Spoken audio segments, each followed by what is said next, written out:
সরকারি চাকরিতে আবেদনের বয়সসীমা ৩৫ করার দাবিতে শাহবাগ মোড়ে অবস্থান নিয়ে অবরোধ করে রেখেছে সাধারণ শিক্ষার্থী সমন্বয় পরিষদ। শনিবার দুপুরে রাজধানীর শাহবাগে বয়সসীমা ৩৫ করার পক্ষে যৌক্তিকতা তুলে ধরেন আন্দোলনকারীরা। তারা বলেন, বর্তমানে চাকরি প্রার্থীদের সাথে বিদ্যমান বৈষম্য দূর করতে হবে। চাকরিতে আবেদনের বয়সসীমা ৩০ থাকার ফলে দেশে দক্ষ জনবল, গবেষক গড়ে উঠছে না বলেও দাবি তাদের।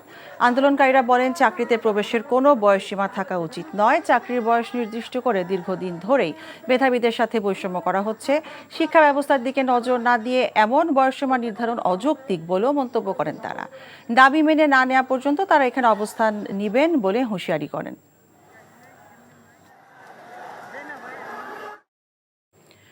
এই মুহূর্তে শাহবাগে আছেন আমাদের স্টাফ করেসপন্ডেন্ট আবির আহমেদ। আমরা সরাসরি চলে যাচ্ছি আবিরের কাছে। আবির, শাহবাগে তো আন্দোলনকারীরা বোধহয় এখনো অবস্থান করছেন, তো তাদের আন্দোলনের সার্বিক পরিস্থিতি নিয়ে আমাদের জানাবেন এবং তারা কতক্ষণ এখানে থাকবেন বলে আপনি জেনেছেন?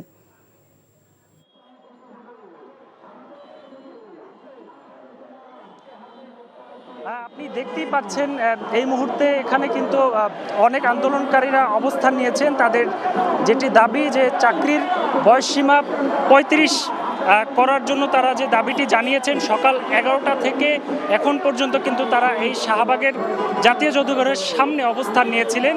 কিন্তু কিছুক্ষণ আগে, ঠিক ৩০ মিনিট আগে কিন্তু তারা এই শাহবাগ চত্বরে, শাহবাগের মোড়ে তারা অবস্থান নিয়েছেন। যার ফলে কিন্তু আপনি দেখেছেন যে এই এলাকাটিতে কিন্তু একটি যানজট পরিস্থিতির সৃষ্টি হয়েছে। আন্দোলনকারীরা যেটি বলছেন যে গত ১২ বছর ধরে তারা যে দাবি জানিয়েছেন চাকরিতে বয়সসীমা বৃদ্ধির জন্য, অর্থাৎ ৩৫ করার জন্য, সেই দাবিটি কিন্তু মেনে নেওয়া হয়নি। গত সরকার, শেখ হাসিনা ফ্যাসিস্ট সরকারের আমলে বিভিন্নভাবে অবৈধভাবে অনেককে নিয়োগ দেওয়া হয়েছে, সেই অভিযোগটি তারা করেছেন। এখন পর্যন্ত তারা তাদের দাবি না মেনে নেওয়া পর্যন্ত কিন্তু তারা এই জায়গাটিতে অবস্থান নেবেন। তারা আরেকটি বিষয়ে আপনাকে জানিয়ে রাখি, দুপুর ৩টা পর্যন্ত কিন্তু তারা এই স্থানে অবস্থান নেওয়ার কথা এখন পর্যন্ত জানিয়েছেন। একটি স্মারকলিপি দেওয়া হয়েছে শিক্ষা উপদেষ্টার নিকট। দুপুর ৩টা নাগাদ যদি সেখান থেকে কোনো সমাধান না আসে, তারপরে আসলে কি বিষয়ে তারা অবগত হবেন সেটি তারা পরে সিদ্ধান্ত নেবেন। কিন্তু আপাতত দাবি না মেনে নেওয়া পর্যন্ত কিন্তু তারা অবরোধ চালিয়ে যাবেন এবং সেই অবরোধ চালানোর তারা হুঁশিয়ারি দিয়েছেন।